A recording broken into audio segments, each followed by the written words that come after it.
Click করুন অ্যাপের bell আইকনে আর সাবস্ক্রাইব করুন এবিপি আনন্দ। সব সময় থাকুন খবরে।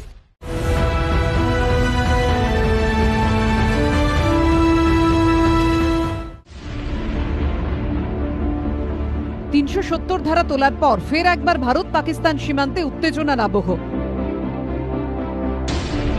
বেসামাল পাকিস্তানের হুমকি, জবাব ভারতের। আর এই আবহেই কাশ্মীর থেকে কন্যাকুমারী পর্যন্ত পালিত হল স্বাধীনতা দিবস।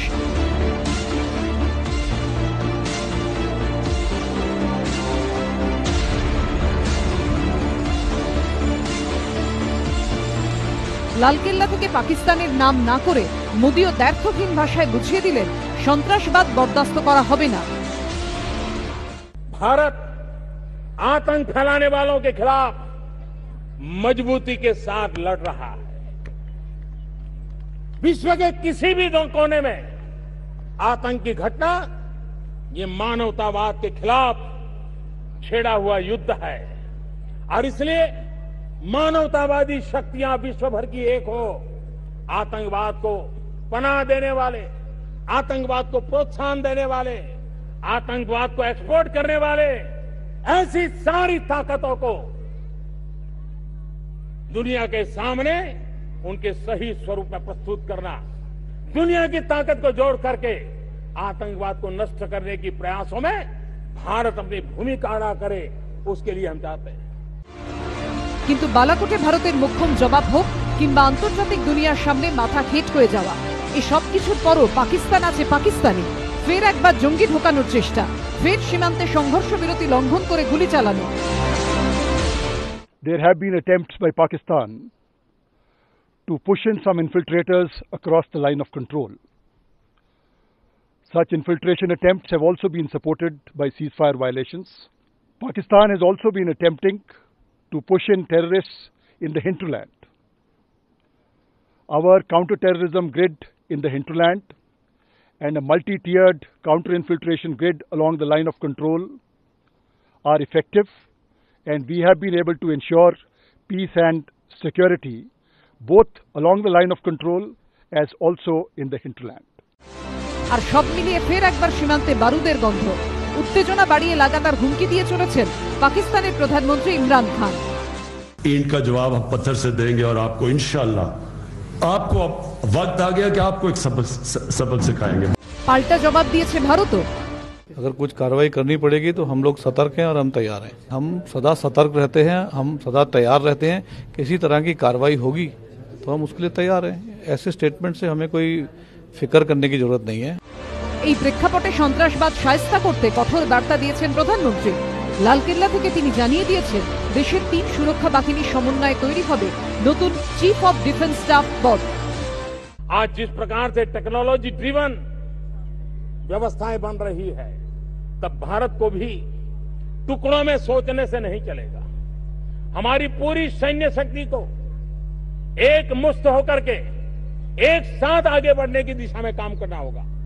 आज हमने निर्णय किया है कि अब हम chief of defence staff CDS इसकी व्यवस्था करेंगे और इस पद के गठन के बाद तीनों सेनाओं के शीर्ष स्तर पर एक प्रभावी नेतृत्व मिलेगा।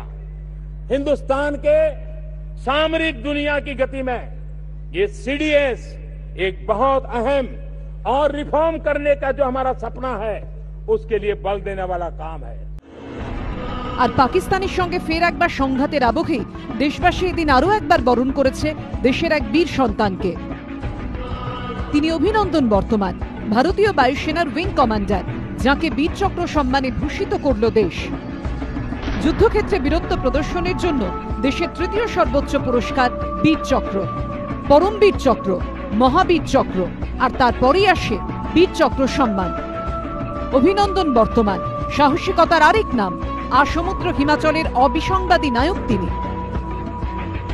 উচ্চ ক্ষমতা সম্পন্ন F-16 নিয়ে ভারতের আকাশে ঢুকে পড়া পাকিস্তানি বিমানকে তুলনামূলক কম শক্তিশালী MiG-21 বিমান নিয়ে নাকানি চোবানি খাইয়েছিলেন তিনি। তাঁর প্রবল পরাক্রমে ভেঙে পড়েছিল পাকিস্তানের F-16 বিমান।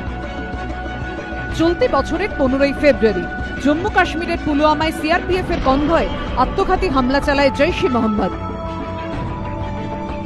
ছিন্ন ভিন্ন হয়ে যায় 40 ভারতীয় জওয়ানের দেহ।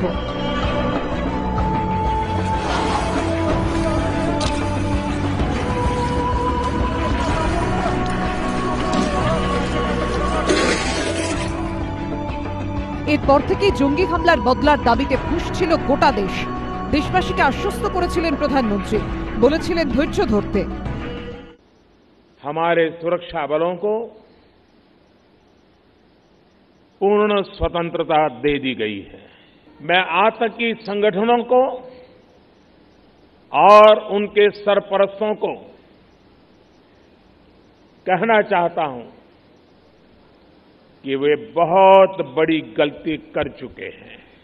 बहुत बड़ी कीमत उनको चुकानी पड़ेगी। हमले के पीछे जो ताकतें हैं, इस हमले के जो भी गुनहगार है, उन्हें उनके किए की सजा अवश्य मिलेगी। ঘটনার ঠিক 11 দিন পর 26শে ফেব্রুয়ারি বদলা নেয় ভারত। পাকিস্তানের বালাকোটে জৈশের জঙ্গি ঘাঁটি ঘুরিয়ে দেয় ভারতীয় বায়ুসেনার 12টি মিরাজ 2000 বিমান।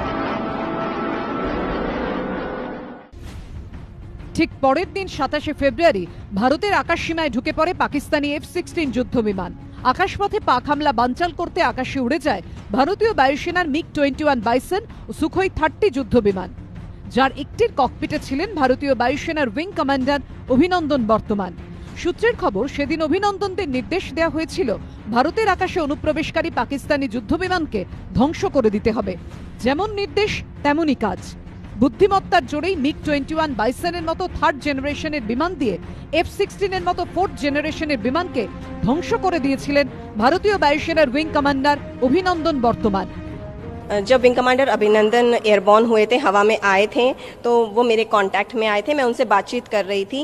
जो भी मुझे अपने स्क्रीन पे दिख रहा था मैंने उनको बताया, मैंने उनको पास किया एंड उनका भी जो सिचुएशन अवेयरनेस था वो मैंने बढ़ाया।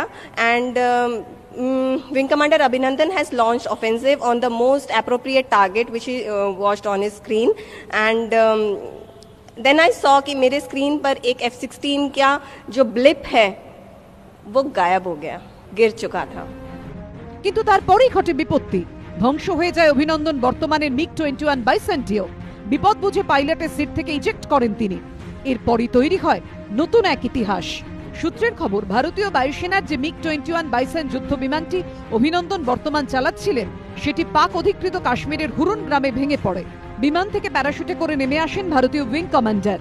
সঙ্গে নেন সার্ভাইভাল রেজিস্টার, অর্থাৎ বিমান ধ্বংস হয়ে গেলে কিভাবে নিজেকে রক্ষা করতে হবে সেই নিয়ম কানুন, সার্ভিস রিভলভার, নিয়ন্ত্রণ রেখা সংলগ্ন এলাকার ম্যাপ এবং বিমানের লকশিট সহ কিছু নথি। সূত্রের খবর, পাক অধিকৃত কাশ্মীর ভূখণ্ডে পড়তেই ভারতীয় উইং কমান্ডারকে ঘিরে ধরেন সেখানকার গ্রামবাসীরা।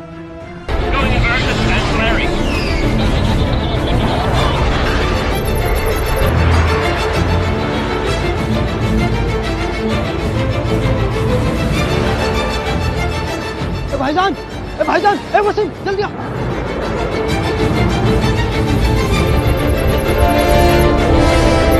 जल्दी देखो, क्या हुआ?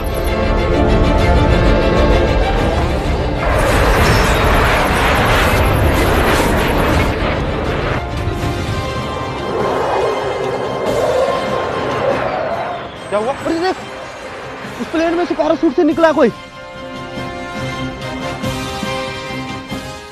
ये तो हमारे गांव की तरफ आ रहा है, लगता है इधर ही गिरेगा। अरे उस तरफ गिरेगा, चल चल कर देखते हैं। चलो चलो, लेकिन सुनो, कोई हिंदुस्तानी भी हो सकता है। अरे चलकर देखते हैं, मिलिट्री को खबर करते हैं। करो खबर।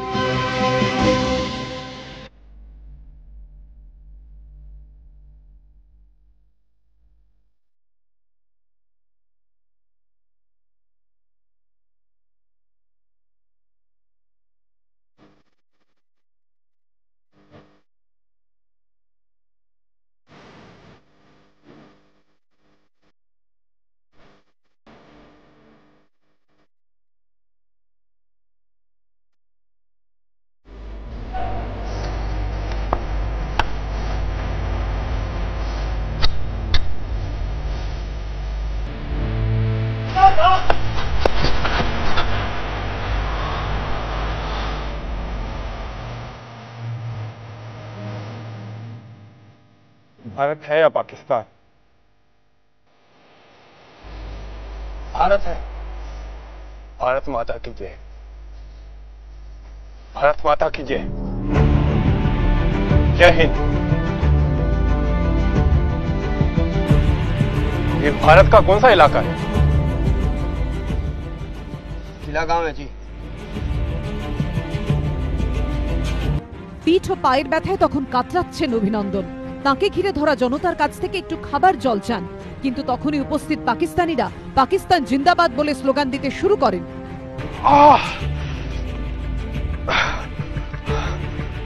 मेरी पीठ में चोट लगी है।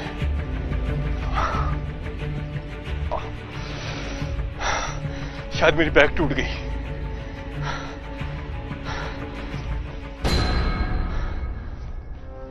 थोड़ा पानी मिलेगा भाई? पाकिस्तान आर्मी जिंदाबाद!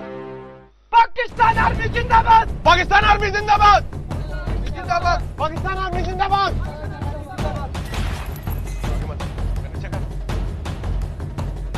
लग जाएगी आगे मत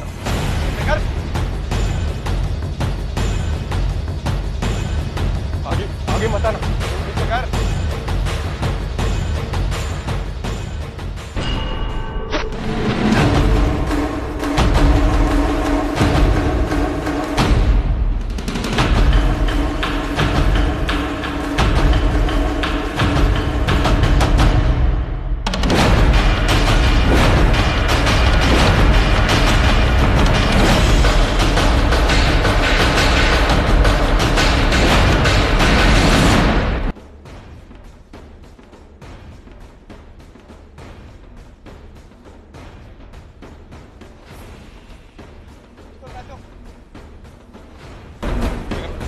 रुक जा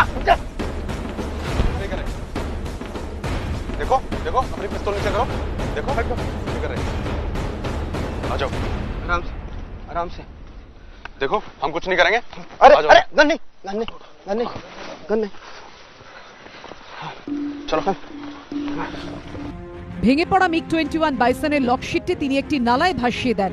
না হলে বিমানটি কোথা থেকে উড়েছিল, কোন পথে এসেছিল এবং এরকম নানা গুরুত্বপূর্ণ তথ্য পেয়ে যেত পাকিস্তান। বিমান সংক্রান্ত বেশ গোপনীয় নথি যাতে কেউ দেখতে না পায়, সেজন্য সেগুলি তিনি খেয়ে ফেলেন। কিন্তু একবারের জন্য ঘাবড়ে যাননি অভিনন্দন। তার চোখ থেকে তখনও যেন ঠিকরে বেরোচ্ছে আগুন। এরপর পাকিস্তানি সেনা এসে অভিনন্দনকে নিয়ে যায় তাদের গোপন ডেরায়।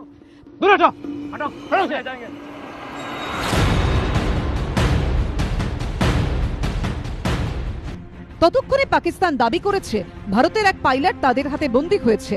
ভারতীয় সংবাদ মাধ্যমে দাবানলের মতো ছড়িয়ে পড়েছে সেই খবর। ওদিকে পাকিস্তানে তখন অভিনন্দন বর্তমানকে জেরা শুরু করেছে পাক আর্মির অফিসাররা। পাকিস্তান সেনার হেফাজতে থাকাকালীন বীরত্বের পরিচয় দিয়েছিলেন অভিনন্দন। দেশের নিরাপত্তার কথা মাথায় রেখে যতটুকু বলা যায় ততটুকুই বলেছিলেন পাকিস্তানি সেনাকে। উল্টে প্রশ্নও করেছেন। मैंने उनसे कहा मेरी पीठ में चोट लगी है और मुझे पानी चाहिए। शुरू से बताएं। मेरा नाम विंग कमांडर अभिनंदन है और मैं एक फ्लाइंग पायलट हूँ। और बताएं। I'm sorry सर, लेकिन मैं आपको इतना ही बता सकता हूँ। विंग कमांडर अभिनंदन कौन सी स्क्वाड्रन के हो? ये मैं आपको नहीं बता सकता। ओके। क्या आप मुझे बता सकते हैं कि क्या मैं पाकिस्तान आर्मी के साथ हूँ? विंग कमांडर, आप भारत में कहां से रहने वाले हैं? क्या ये मुझे आपको बताना चाहिए? I'm sorry sir. वैसे मैं साउथ इंडिया से हूँ। तुम साउथ इंडिया से हो? ओके। क्या तुम शादीशुदा हो? हाँ। ठीक है, अब कुछ स्पेसिफिक बातें हो जाएं। आप कौन सा एयरक्राफ्ट उड़ाते थे? I'm sorry सर, ये मैं आपको नहीं बता सकता। वैसे आपको उसका मलबा तो मिल ही गया होगा। तुम्हारा मिशन क्या था? I'm sorry, ये आपको नहीं बता सकता। आपको नहीं बता सकता। অভিনন্দন বর্তমানকে পাকিস্তানি সেনা জিজ্ঞাসাবাদের ভিডিও ফলো করে প্রচার করে পাকিস্তান। সোশ্যাল মিডিয়ায় ভাইরাল হয় সেই ভিডিও। কখনো সামনে আসে কফি খাতে অভিনন্দনের ভিডিও, যেখানে ফ্লাইং কমান্ডারের গলায় শোনা যায় পাক সেনার প্রশংসা। কিন্তু বিশেষজ্ঞদের মতে ওসব কথা জোর করে বলানো হয় ভারতীয় বায়ুসেনার উইং কমান্ডারকে। পাক সেনার হেফাজতে থাকাকালীন তাকে যে শারীরিক নিগ্রহ করা হয় তা স্পষ্ট হয়ে যায় অভিনন্দনের মুখে থাকা এই ক্ষতচিহ্ন থেকেই। সেই সময় চুপ করে বসে থাকেনি ভারত। ভারতীয় বায়ুসেনার উইং কমান্ডার অভিনন্দনকে পাকিস্তানের হাত থেকে ছাড়িয়ে আনতে সেদিন রাত থেকেই তৎপর হয় নয়াদিল্লি। ভারতের তরফে পাকিস্তানের কাছে দাবি করা হয় দ্রুত তাকে ফেরত দেয়া হোক। শেষ পর্যন্ত লাগাতার চাপের মুখে সংসদে পাক প্রধানমন্ত্রী ঘোষণা করেন উইং কমান্ডার অভিনন্দনকে মুক্তি দেয়া হবে। हिंदुस्तान का पायलट हमने पकड़ा हुआ है, हम एज ए पीस जेस्टर हम उसको कल रिहा करने लगे हैं हिंदुस्तान को। ভারতে তখন উৎসবের মেজাজ।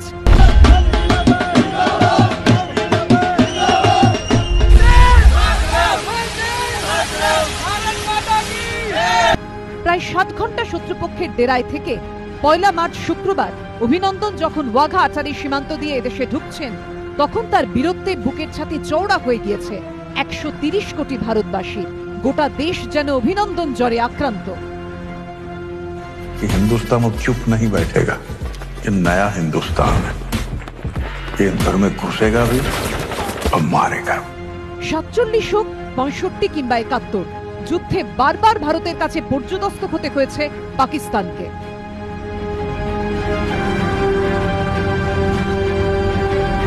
सदर अयूब ने ऐलान किया था कि वो दिल्ली तक चहलकदमी करते हुए पहुंच जाएंगे। वो बहुत बड़े आदमी हैं। मैंने सोचा कि उन्हें दिल्ली तक पैदल चलने की तकलीफ क्यों दी जाए, हम ही लाहौर की तरफ बढ़कर उनका इस्तकबाल कर लेते हैं। কাশ্মীর দখলের স্বপ্নে মশগুল পাকিস্তান প্রথমে হামলা চালায় 1965 সালের মে মাসে। গুজরাতের কচ্ছের রণে পাক সেনা লাগাতার গুলি বর্ষণ শুরু করে। ভারতের মাটিকে কবজার লক্ষ্যে তাদের এই অভিযানের নাম ছিল অপারেশন ডেজার্ট। কচ্ছের রণ এমন একটি এলাকা যেখানে সীমান্ত নিয়ে কোনো বিবাদ ছিল না, কিন্তু এখানে ভারতের অন্তর্গত কঞ্জর কোট দখল করে নেয় পাকিস্তান। কচ্ছ হামলা আসলে ছিল পাকিস্তানের ষড়যন্ত্রের একটা অংশ। এই হামলার মাধ্যমে তারা ভারতীয় সেনার প্রস্তুতি বুঝে নিতে চাইছিল। শেষমেশ অবশ্য আন্তর্জাতিক মহলের চাপে সেখানে যুদ্ধবিরতি ঘোষণা হয়। অন্যদিকে যুদ্ধবিরতির পরও পাকিস্তান আবার নতুন করে কাশ্মীর দখলের ছক কষতে শুরু করে। ভারতকে তারা ক্রমাগত উস্কানি দিতে থাকে। হাজিপির অত্যন্ত গুরুত্বপূর্ণ জায়গা, কারণ এখান থেকে শ্রীনগর এবং পুঞ্চের দূরত্ব মাত্র 60 কিলোমিটার। ফলে অনুপ্রবেশকারীদের আটকানো ছিল একান্তই জরুরি। হাজিপির নিজেদের হাতে রাখতে দুদিক দিয়ে হামলার পরিকল্পনা করে ভারত। পূর্ব দিক বরাবর এগোতে বলা হয় পাঞ্জাব রেজিমেন্টকে, আর প্যারামিলিটারি রেজিমেন্টকে এগোতে বলা হয় পশ্চিম দিক থেকে। রাতের অন্ধকারে পাহাড় চড়তে শুরু করেন তারা। দিনের আলো ফুটতেই তারা আক্রমণ শুরু করেন। পাক অনুপ্রবেশকারীরা কিছু বুঝেই উঠতে পারেনি। 28 আগস্ট এখানে ওড়ে ভারতের পতাকা। আমেরিকার ভরসায় ভারতের বিরুদ্ধে অপারেশন গ্র্যান্ড স্ল্যাম শুরু করে পাকিস্তান। তারিখটা 1965 সালের 1 সেপ্টেম্বর। অপারেশন গ্র্যান্ড স্ল্যামের পরিকল্পনা অনুযায়ী জম্মু কাশ্মীরের চম্বায় ভারতীয় সেনার ওপর গুলিবর্ষণ শুরু করে পাক সেনা।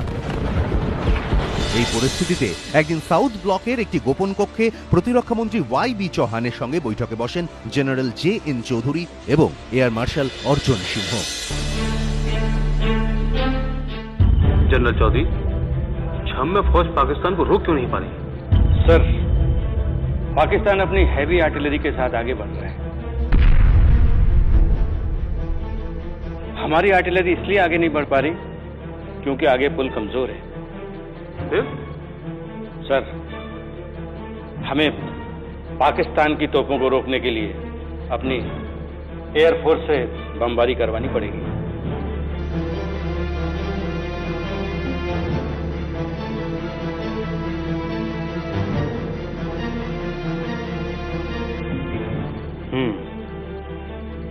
तो क्या अर्जन सिंह जी एयरफोर्स के लिए तैयार है? एयरफोर्स इज रेडी सर, पर इसका मतलब है लड़ाई को आगे फैलाना, और इसका फैसला आप ही को लेना।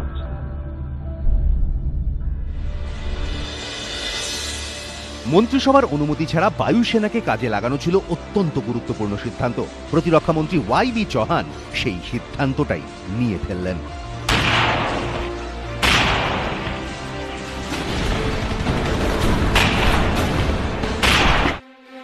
জম্মু কাশ্মীর ছাড়া রাজস্থান এবং পাঞ্জাবেও ভারত পাকিস্তানের সীমান্ত রয়েছে, আর এই দুই সীমান্ত দিয়েই ভারতীয় জওয়ানদের এগোনোর ছাড়পত্র দিয়ে দেন প্রধানমন্ত্রী লাল বাহাদুর শাস্ত্রী। তার এই সিদ্ধান্তই যুদ্ধের মোড় ঘুরিয়ে দেয়। 7 থেকে 20 সেপ্টেম্বর পর্যন্ত শিয়ালকোটে ভয়ঙ্কর যুদ্ধ চলে। চারিদিকে তখন শুধু ট্যাঙ্ক আর গোলাগুলির শব্দ, হাওয়ায় ভাসছে বারুদের গন্ধ। মুখোমুখি যুদ্ধে দু দেশের প্রায় 400টি ট্যাঙ্ক। এই যুদ্ধে আমেরিকা থেকে পাওয়া অত্যাধুনিক ট্যাঙ্কগুলিকে নামায় পাকিস্তান, কিন্তু ভারতের হামলার মুখে তাদের 97টি প্যাটার্ন ট্যাঙ্ক কার্যত ধ্বংস হয়ে যায়। 28টি ট্যাঙ্ক ভারত কবজা করে নেয়। ভারতীয় সেনা পাকিস্তানের সীমান্ত পার করে একেবারে লাহোরের কাছাকাছি পৌঁছে যায়। কাশ্মীরের হাজি পীর পাসও ততদিনে ভারত নিজেদের দখলে নিয়ে ফেলেছে। শিয়ালকোট ছিনিয়ে নেওয়া ছিল স্রেফ সময়ের অপেক্ষা। কাশ্মীর দখল ভুলে পাকিস্তান তখন লাহোর ও শিয়ালকোট বাঁচাতে ব্যস্ত।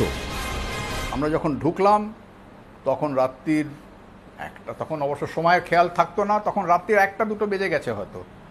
সেই সময় আমাদের সিও এসে বললেন, আমাদের সঙ্গে হ্যান্ডশেক করলেন।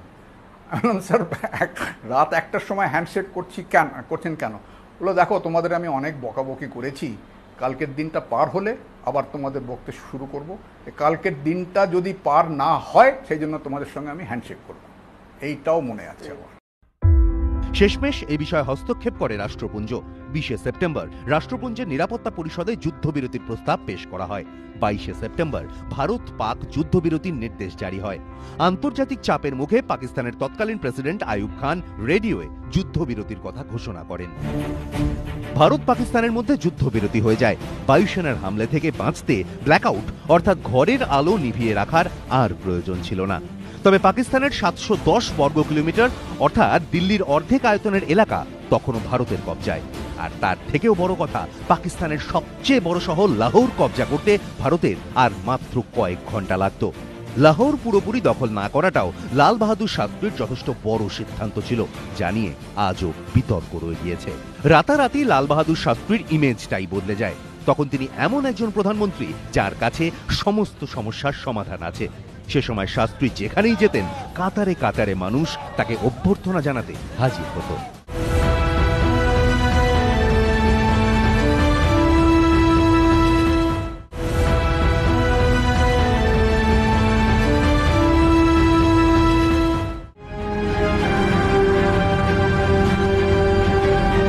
आप मुझसे क्या चाहती है?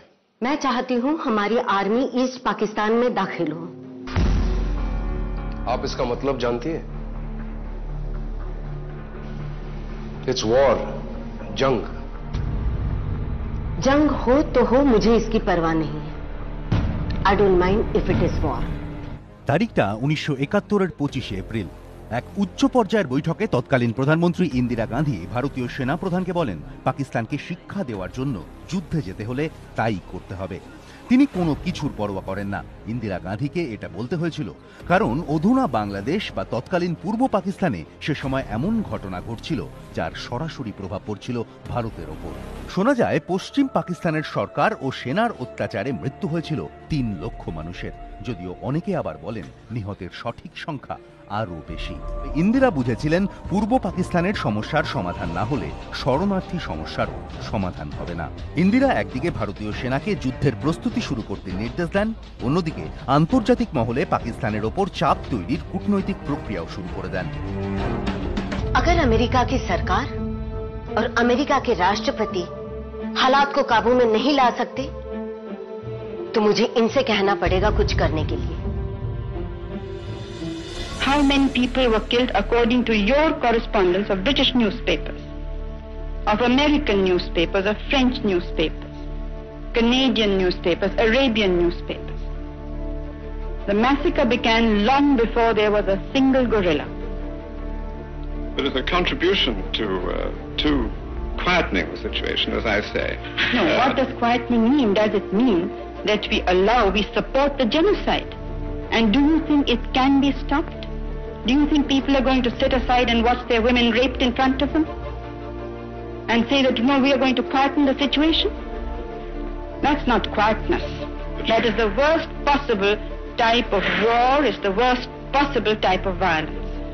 But how then, without something done to control the guerrilla activity in return for greater discipline by the Pakistan army, can you secure these first steps? When Hitler was on the rampage, why didn't you say, let's keep quiet and let's have peace in Germany and let the Jews die, or let Belgium die, let France die? Would you say that was quiet? পাকিস্তানের প্রতি আমেরিকার নরম মনোভাব দেখে Indira Gandhi 1971-এর 9 August Soviet ইউনিয়নের সঙ্গে একটি চুক্তি করেন, যাতে দুদেশ একে অপরকে নিরাপত্তার প্রতিশ্রুতি দেয়। ওদিকে পূর্ব পাকিস্তানে পরিস্থিতি ক্রমশই খারাপ হচ্ছিল।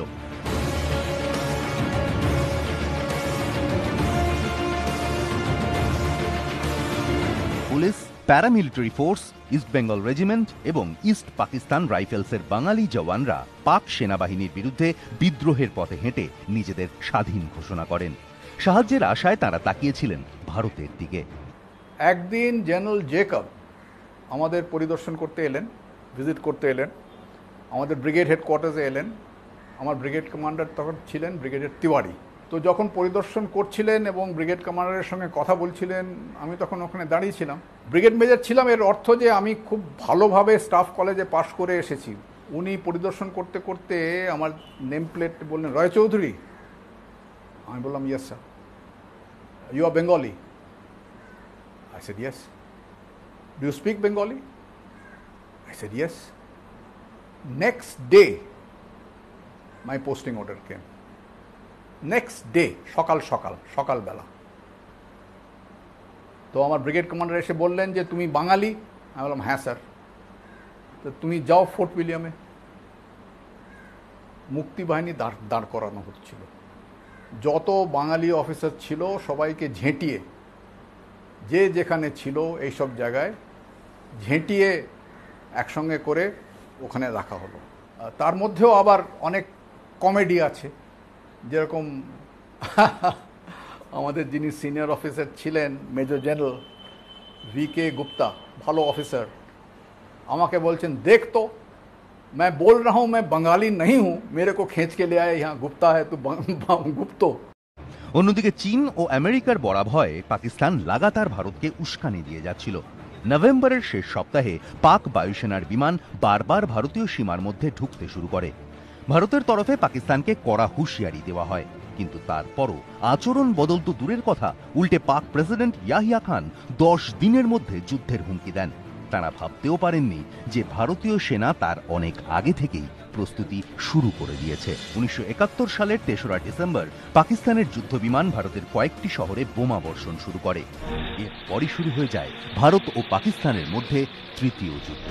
ভারতীয় সেনাকে ঢাকার দিকে এগোতে নির্দেশ দেন ইন্দিরা গান্ধী। অন্যদিকে ভারতীয় বায়ুসেনা পশ্চিম পাকিস্তানের বায়ুসেনা ঘাঁটিগুলিতে বোমা বর্ষণ শুরু করে।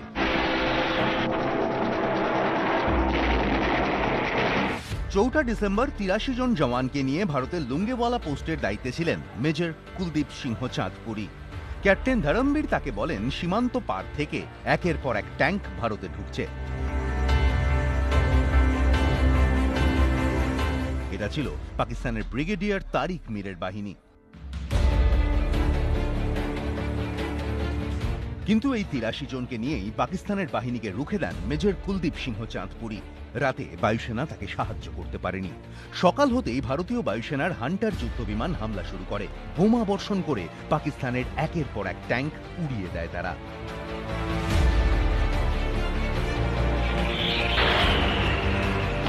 ভারতের 3 বাহিনী ততদিনে পাকিস্তানকে ঘিরে ফেলেছে। 3রা ডিসেম্বরের হামলার জবাব ভারত দিতে শুরু করে অপারেশন ট্রাইডেন্টের মাধ্যমে। 5ই ডিসেম্বর করাচি বন্দরে লাগাতার বোমা বর্ষণ করে পাক সেনার সদর দপ্তর উড়িয়ে দেয় ভারত। বেশ কয়েকদিন ধরে সেই আগুন জ্বলতে থাকে।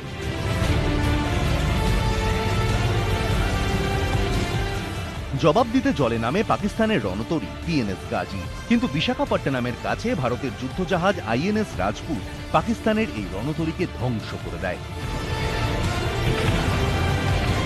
যুদ্ধে পাকিস্তান ক্রমশই কোণঠাসা হয়ে পড়ছিল। শেষমেশ তারা আমেরিকার কাছে সাহায্যের আর্জি জানায়। আমেরিকা পাকিস্তানকে সাহায্যের জন্য তাদের নৌসেনার সবচেয়ে শক্তিশালী 7ম বহর পাঠায়।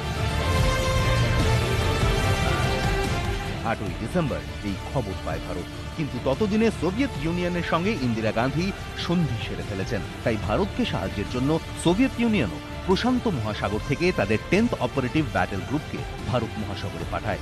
এভাবে দুটি সুপার পাওয়ার দেশ পরোক্ষভাবে এই যুদ্ধে জড়িয়ে পড়ে।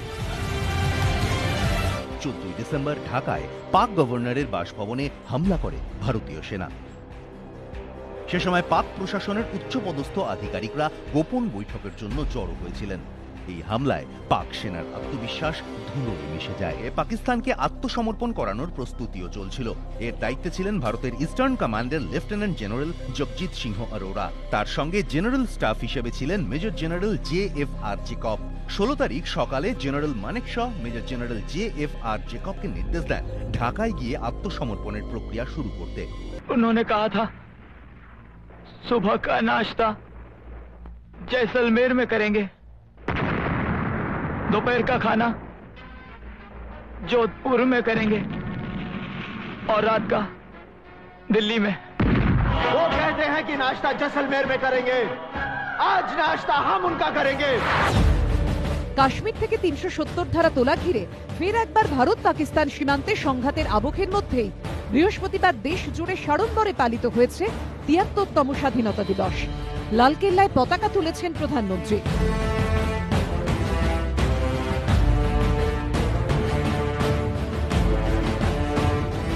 সেই মঞ্চ থেকে তিনি আরো একবার 370 ধারার অবলুপ্তি এবং জম্মু কাশ্মীর ও লাদাখ ভাগের পক্ষে জোরালো সওয়াল করেছেন। पिछले 70 साल में नहीं हुआ। नई सरकार बनने के बाद 70 दिन के भीतर भीतर आर्टिकल 370 और 35A को हटाने का काम भारत की दोनों सदनों ने, राज्यसभा और लोकसभा ने 2/3 बहुमत से पारित कर दिया। जम्मू कश्मीर और लद्दाख के नागरिकों की आशा आकांक्षा पूरी हो, ये हम सबका दायित्व है। उनके सपनों को नए पंख मिले, ये हम सबकी जिम्मेवारी है। কিন্তু ভারতে উৎসবের আবহকে কোনোদিনই ভালো চোখে দেখে না পাকিস্তান। আন্তর্জাতিক মঞ্চে কাশ্মীর ইস্যুতে ভারতকে কোণঠাসা করতে লাগাতার চেষ্টা চালিয়ে যাচ্ছে তারা। যদিও আন্তর্জাতিক মহলে ইস্যুতে ইসলামাবাদকে বাড়াবাড়ি না করার পরামর্শ দিয়েছে। এরই মধ্যে ভারতীয় সেনা সূত্রে খবর, মঙ্গলবার রাতে কাশ্মীরের উড়ি সেক্টর দিয়ে অনুপ্রবেশের চেষ্টা চালায় বেশ কিছু জঙ্গি। কিন্তু ভারতীয় জওয়ানদের তৎপরতায় পিছু হটতে বাধ্য হয় জঙ্গিরা। এই পরিস্থিতিতে বুধবার পাক অধিকৃত কাশ্মীরের বিধানসভায় ভারতের বিরুদ্ধে যুদ্ধের হুঁশিয়ারি দেন পাক প্রধানমন্ত্রী ইমরান খান। बिल्कुल किसी गलतफहमी में ना रहना। कश्मीर का कॉज आपने जो किया है कश्मीरियों के साथ, और आप समझ रहे हैं कि क्योंकि आपने कानून पास कर दिया और कश्मीर हाथ खड़े कर देंगे, कश्मीरी भी बैटल हार्डन हो चुके हैं। और ये जो पाकिस्तान में ना रहना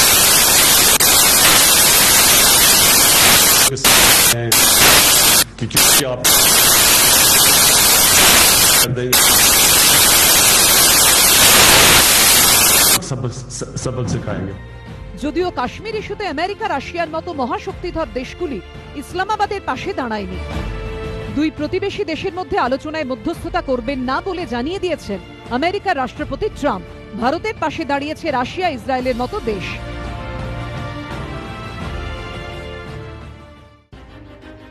এই ইস্যুতে চীনের অবস্থান অত্যন্ত গুরুত্বপূর্ণ, কারণ লাদাখ নিয়ে বরাবরই উৎসুক চীন।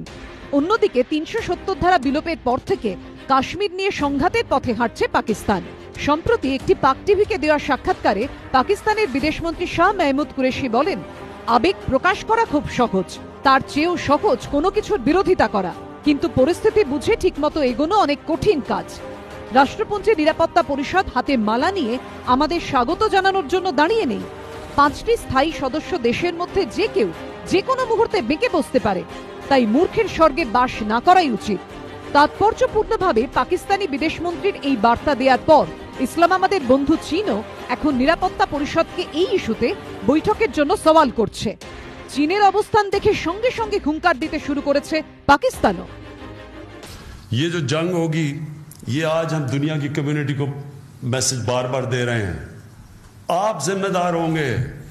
वो इदारे जिनका काम था कि जंगें रोकना, जिनको बनाया ही सेकेंड वर्ल्ड वॉर के लिए इसलिए था कि इनका काम था कि कमजोर को ताकतवर से की हिफाजत करना, जो यूनाइटेड नेशंस है। ये हमारा नहीं, ये इनका ट्रायल है। अब যদিও এই ইস্যুতে নিজেদের অবস্থান আগেই স্পষ্ট করে দিয়েছে ভারত। সম্প্রতি চীন সফরে গিয়ে বিদেশমন্ত্রী এস জয়শঙ্কর জানিয়ে দেন, জম্মু কাশ্মীর ইস্যুটি একান্তই ভারতের অভ্যন্তরীণ বিষয়। এই ব্যাপারে মতপার্থক্য থাকতেই পারে, কিন্তু তা যেন সংঘাতে পরিণত না হয়। সূত্রের খবর, বিদেশমন্ত্রী আরও বলেন, বিশ্বব্যাপী অনিশ্চয়তার মধ্যে দুই দেশের পারস্পরিক সম্পর্কে স্থিতিশীলতা বজায় থাকা অত্যন্ত জরুরি। এরপর চীনের বিদেশমন্ত্রী ওয়াং ই বলেন, আঞ্চলিক শান্তি এবং সুস্থিতি বজায় রাখার ক্ষেত্রে ভারত ও চীন দুদেশেরই গুরুত্বপূর্ণ দায়িত্ব আছে। এখন ভারত ও পাকিস্তানের মধ্যে যে সংঘাতের পরিবেশ তৈরি হয়েছে সেদিকেও নজর রাখছে বেজিং। আশা করি শান্তি ও স্থিতিশীলতা বজায় রাখতে ভারত গঠনমূলক ভূমিকা পালন করবে। কিন্তু চীন আবার উল্টো পথে হাঁটতে শুরু করায় আন্তর্জাতিক স্তরে কাশ্মীর ইস্যুতে আরো হইচই হবে বলে মনে করছে পর্যবেক্ষক মহল। এই প্রেক্ষাপটে যারা 370 ধারা বিলোপ এবং রাজ্যভাগের পদ্ধতি নিয়ে কেন্দ্রীয় সরকারের দিকে আঙুল তুলেছিলেন, এদিন তাদের এক হাত নেন মোদী। सभी राजनीतिक दलों के भीतर भी आर्टिकल 370 को हटाने के लिए समर्थन देता रहा है, लेकिन चुनाव के तराजू से तोलने वाले कुछ लोग 370 के पक्ष में कुछ न कुछ कहते रहते हैं। जो लोग 370 के पक्ष में वकालत करते हैं, उनको देश पूछ रहा है, अगर ये अनुच्छेद 370 इतना महत्वपूर्ण था, इतना अनिवार्य था, उसी से भाग्य बदलने वाला था, तो 70 साल तक इतना भारी बहुमत होने के बावजूद भी आप लोगों ने उसको परमानेंट क्यों नहीं किया? লালকেল্লায় দাঁড়িয়ে প্রধানমন্ত্রীর এই বক্তব্যের কড়া সমালোচনায় সরব হয়েছে কংগ্রেসও। The historic contribution, role and sacrifices as a freedom fighter of Pandit Jawaharlal Nehru. So my suggestion to Prime Minister would be, don't selectively misrepresent history. There are enormous challenges which we face as a country when it comes to our economic development, growth, industrial production and job creation. PM is not discussing this. We'll be very happy if he talks about that.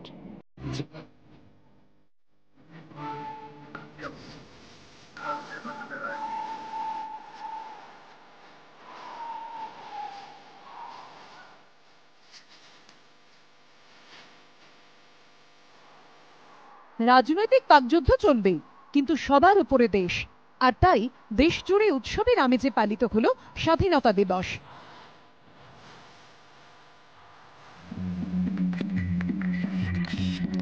রাজ্যভাগের পর প্রথম স্বাধীনতা দিবসে জম্মু কাশ্মীর লাদাখের বিভিন্ন জায়গায় পথপথ করে উড়েছে তিরঙ্গা।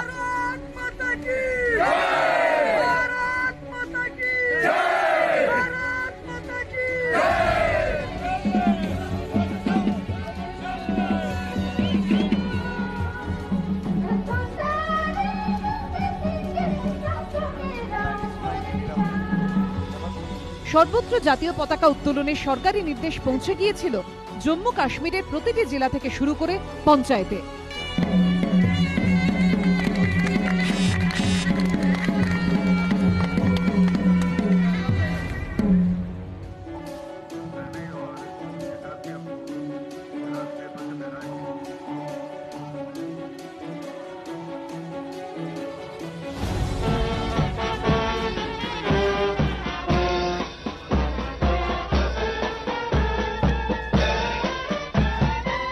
इस दिन का इंतजार भारत के हर एक नागरिक को था और इस दिन का इंतजार जम्मू कश्मीर के लोगों का भी था, क्योंकि आज 15 अगस्त है और 15 अगस्त के दिन देखिए राज्यपाल सत्यपाल मलिक जो हैं जम्मू कश्मीर के, वो सलामी लेकर अभी परेड की वापस जा रहे हैं। और इधर देखिए ये जय घोष देखिए, भारत माता की जय के नारे लगाकर जो है लोग जो है स्वागत कर रहे हैं। ঐতিহাসিক এই দৃশ্যপটের সাক্ষী হতে ভিন রাজ্য থেকেও মানুষ এসেছেন শ্রীনগরে।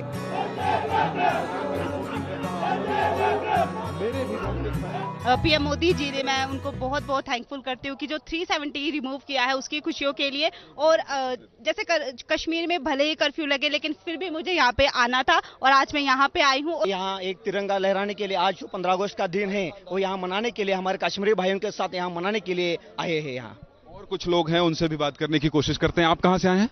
मैं जोधपुर राजस्थान से आया हूँ, स्पेशली आज तिरंगा फहराने के लिए। सुबह दिल्ली से फ्लाइट से सुबह आया हूँ। सत्यपाल मलिक जी से जब वो यहाँ से गुजर रहे थे तो आप लोग कैसे अभिवादन कर रहे थे? बिल्कुल, हम भारत माता बोल के बताएं। भारत माता की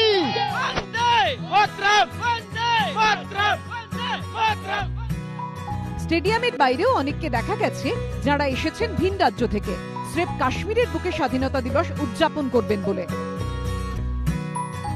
श्रीनगर के टीआरसी इलाके में हैं और यहाँ पर हम देख रहे हैं कि कुछ लोग यहाँ पर मौजूद हैं जो हाथ में तिरंगा झंडा लेकर चल रहे हैं। ये बताइए। हम हरियाणा से आए हैं, जिला झज्जर से, बीजेपी के कार्यकर्ता।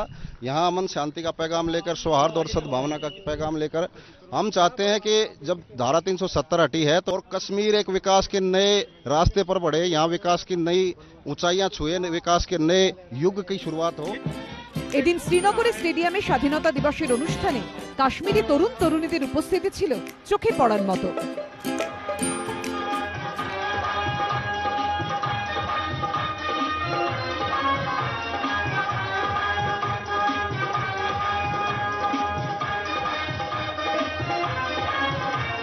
श्रीनगर के शेरे कश्मीर स्टेडियम में कश्मीर के इन युवक युवतियों ने सांस्कृतिक कार्यक्रम में राज्य की जो सांस्कृतिक छटा है उसका प्रदर्शन किया है। और हम इन लोगों से बात करते हैं किस तरह की भावना है आप लोगों के मन में आज 15 अगस्त के दिन, खास तौर पे राज्यपाल के सामने आप लोगों ने परफॉर्म किया।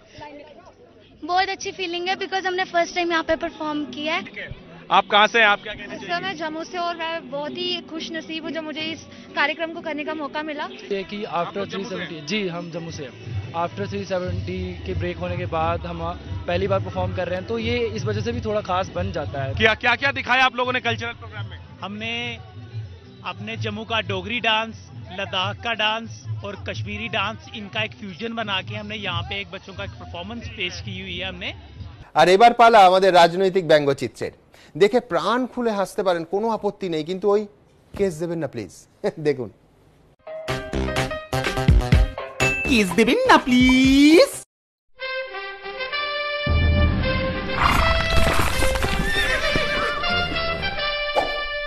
Yes.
কেস দেবেন না প্লিজ। শ্রীনগরে স্বাধীনতা দিবস পালনের ছবিটা যখন এরকম, তখন পুরোদস্তুর উৎসবের আমেজ লাদাখের রাজধানী লেহতে। এদিন বিজেপির কেন্দ্রীয় নেতা রাম মাধব এবং বিজেপি সাংসদ শিরিং নামগোয়ালের উপস্থিতিতে জাতীয় পতাকা উত্তোলন হয় লেহতে।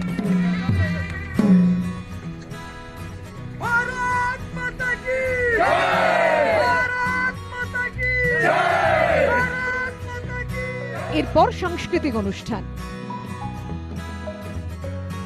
নৃত্যের ছন্দে পা মেলাতে দেখা যায় তরুণ বিজেপি সাংসদকেও।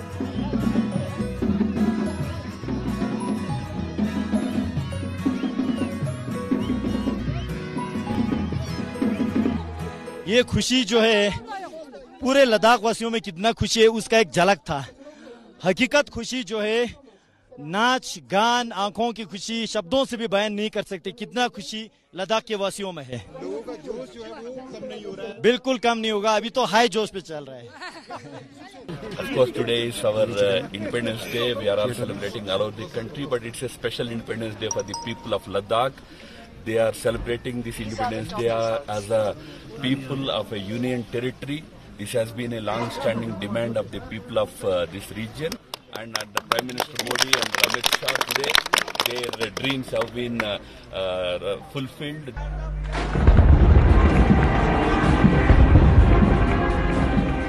৭৩তম স্বাধীনতা দিবসের জোশ ছড়িয়ে পড়েছে কাশ্মীর থেকে কন্যাকুমারী পর্যন্ত।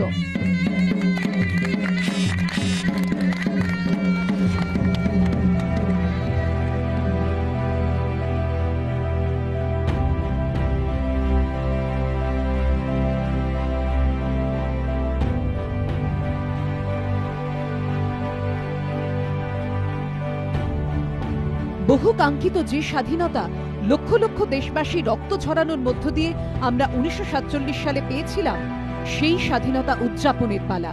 Long years ago, we made a tryst with destiny, and now the time comes when we shall redeem our pledge, not wholly or in full measure, but very substantially. At the stroke of the midnight hour, when the world sleeps, India will awake to life and freedom. লাল কেল্লায় সেই ঐতিহাসিক পতাকা উত্তোলন।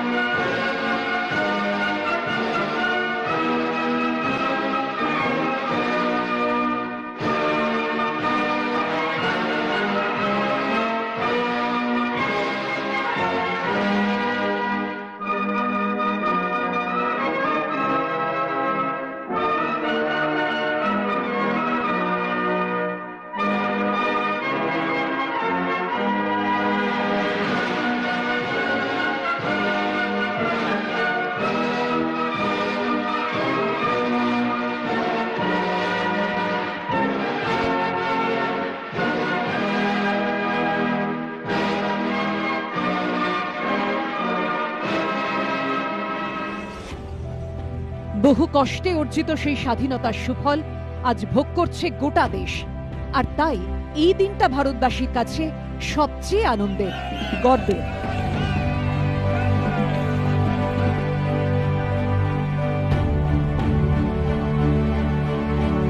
আমাদের দুটি জননী, একটি জননী হচ্ছেন যিনি জন্ম দিয়েছেন, আরেকটি জননী ভারত মাতা। এই গর্ব, এই দৃঢ়তারই প্রতিচ্ছবি লক্ষ্য করা যায় ভারত পাক সীমান্তে আঠারিতে বিটিং রিট্রিটে।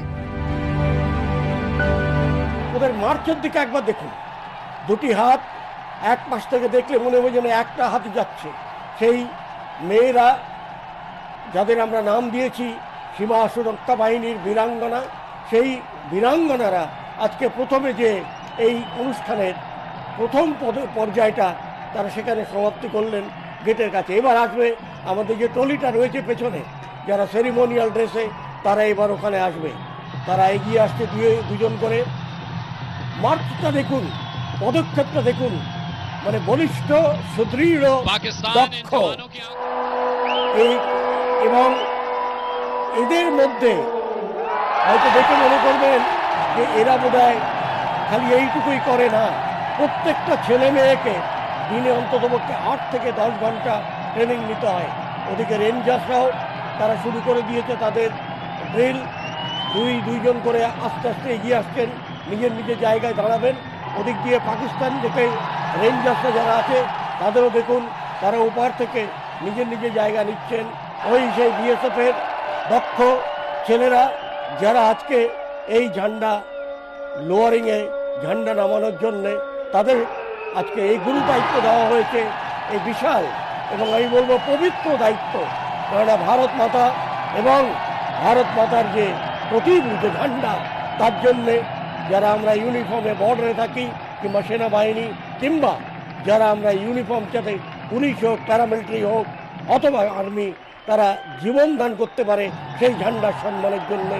সেই ঝান্ডা কিছুক্ষণের মধ্যেই আমরা সূর্যাস্তের আগেই নামাবো। সোর্ড বেরিয়ে এসছে, প্যারেড কমান্ডার যাচ্ছেন তিনি পারমিশন দিতে, এবং সেই পারমিশনে পরে তারপরে আসল অনুষ্ঠান। পারমিশন নিয়েছেন, ওখান থেকে যিনি বসে আছেন আজকের মুখ্য অতিথি, সিনিয়র মোস্ট বিএসএফের বর্তমান ডিজি মিস্টার মিশ্রা, তার কাছ থেকে অনুমতি নিয়ে প্যারেড কমান্ডার যাচ্ছে তার নিজস্ব নির্দিষ্ট জায়গায়, যেখান থেকে শুরু হবে পরবর্তী যে আমাদের পর্যায়টা রয়েছে এই রিট্রিট সেরিমনি। দেখুন উনি তার তলোয়ার যে তার নির্দিষ্ট জায়গা দাঁড়িয়ে গেছেন, এখন আবার তার যিনি পরের সে আসবে, এর কাছ থেকে অনুমতি নেওয়ার জন্য এই অফিসার কিংবা যিনি কমান্ডার রয়েছেন তার কাছ থেকে। দেখুন ওর দিকে ওপর থেকে নিচে পর্যন্ত মনে হচ্ছে যেন যন্ত্রচালিত, কিন্তু নয়। গেট খোলা হচ্ছে, দু দেশের গেট খোলা হলো, দু দেশের গেট খোলা হলো।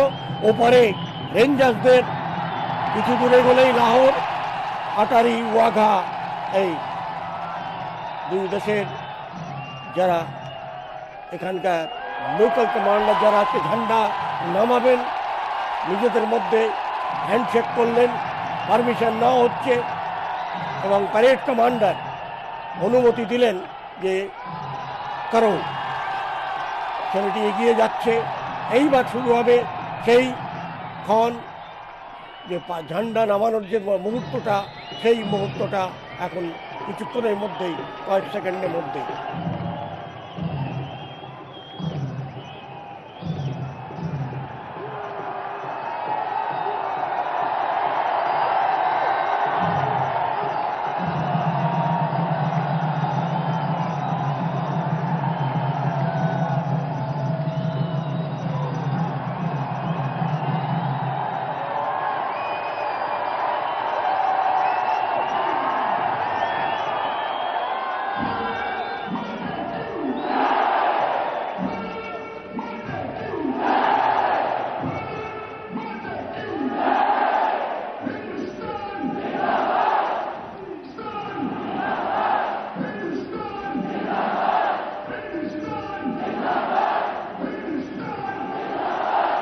এই যে ঝান্ডাটা ডাউন হবে তারও কিন্তু একটা সীমিত সময় আছে, সেই সময়ের মধ্যে এই ঝান্ডাটাকে ডাউন করা হয়, এবং তারপরে একটু লক্ষ্য রাখলেই দেখতে পাবো যে সেই ঝান্ডাটা আসার পরে সেই ঝান্ডাটাকে গ্রহণ করা হচ্ছে, এবং দেখবে যে কতগুলো ফোল্ড হবে তার মধ্যে, কিভাবে ফোল্ড হবে। এই যে অশোক চক্র সেইটা একদম উপরে থাকবে, এবং ঝান্ডা নিয়ে যাবে একজন, সে যথেষ্ট মর্যাদার সঙ্গে এইভাবে নিয়ে গিয়ে ঝান্ডাটাকে নিয়ে যাবে, এবং সেইখানে সামান্যতম যদি কোনোভাবে, সেটা ইনঅ্যাডভার্টেন্ট হলেও যদি কোনো রকম অমর্যাদা হয় জাতীয় পতাকার, সেটি একটি অপরাধ বলে গণ্য হবে। কারণ জাতীয় পতাকার সম্মান মানেই দেশকে সম্মান, এবং দেশ বলতে আমরা বুঝি ভারত মাতা। কারণ আমাদের দুটি জননী, একটি জননী হচ্ছেন যিনি জন্ম দিয়েছেন, আরেকটি জননী ভারত মাতা। সেই ভারত মাতা এবং জাতীয় পতাকা, এই দুটো সম্মান যতক্ষণ পর্যন্ত শেষ বিন্দু রক্ত থাকবে, আমরা সেটাকে চেষ্টা করি যাতে কোনোভাবে তার অমর্যাদা না হয়।